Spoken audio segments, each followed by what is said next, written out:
Di video sebelumnya, kita sudah berkenalan dengan apa itu user research.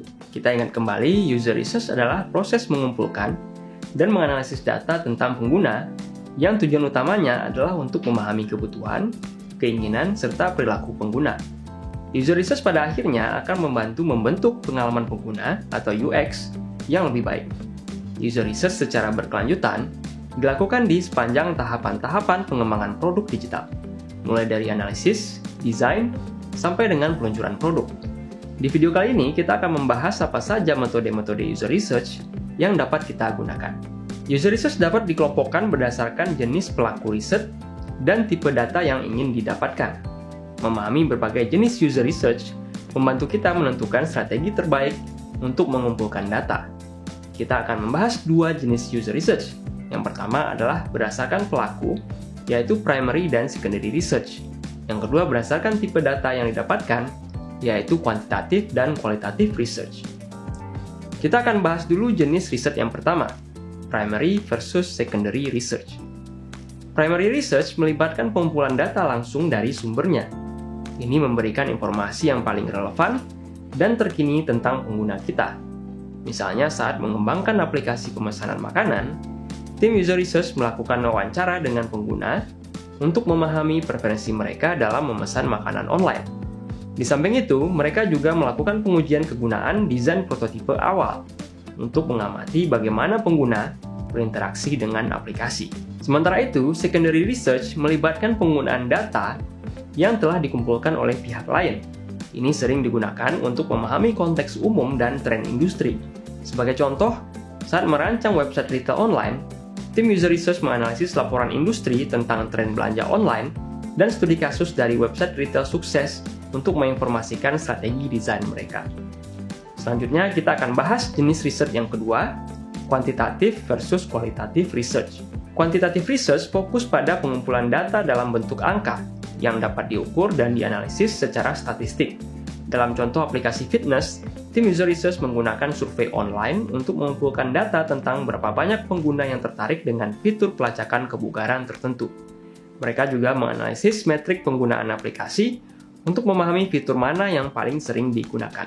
Sementara itu, qualitative research menekankan pada pengumpulan data dalam bentuk narasi dan deskripsi, memberikan insight yang lebih mendalam. Kembali ke aplikasi pemesanan makanan, tim user research melakukan sesi fokus grup untuk mendiskusikan pengalaman pengguna. Mereka mengeksplorasi kebutuhan, kekhawatiran, dan harapan pengguna terhadap aplikasi, yang membantu memahami motivasi dan perilaku pengguna secara lebih mendalam. Kombinasi dari kedua jenis riset ini memberikan gambaran yang lengkap dan berlapis tentang pengguna. Dengan menyesuaikan metode riset kita berdasarkan kebutuhan proyek, kita dapat mengumpulkan data yang paling relevan dan bermanfaat. Apa saja metode user research yang bisa kita gunakan? Setelah memahami perbedaan antara jenis riset berdasarkan pelaku dan tipe data, kita akan menggali lebih dalam tentang metode user research yang spesifik. Metode ini dapat dikategorikan berdasarkan pendekatan primary atau secondary, serta pendekatan kuantitatif atau kualitatif.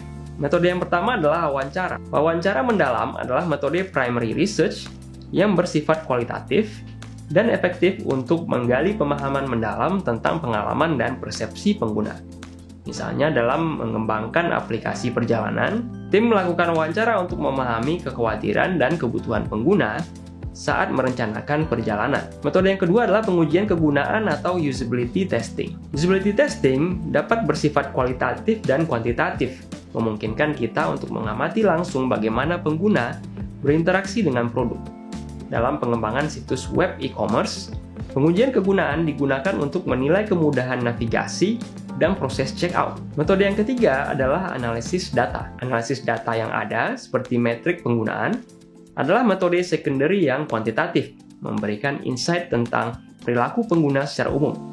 Untuk aplikasi media sosial, analisis tren penggunaan dapat mengungkapkan fitur yang paling sering digunakan dan pola interaksi pengguna. Metode keempat adalah studi literatur. Studi literatur dan analisis laporan industri adalah metode secondary yang dapat memberikan data kualitatif dan kuantitatif. Ini membantu kita memahami standar industri dan tren umum. Dalam mengembangkan alat pendidikan online, tim menganalisis studi kasus dan artikel penelitian tentang kebiasaan belajar online. Metode yang kelima adalah survei. survei adalah metode primary yang kuantitatif, yang sangat berguna untuk mengumpulkan feedback dan preferensi dari sejumlah besar pengguna.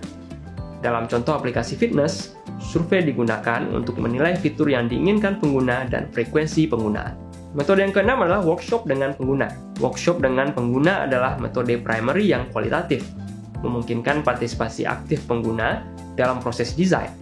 Saat merancang ulang aplikasi pendidikan, workshop dilakukan untuk mengumpulkan ide dan feedback langsung dari pengguna, yang membantu membentuk fitur dan antarmuka aplikasi.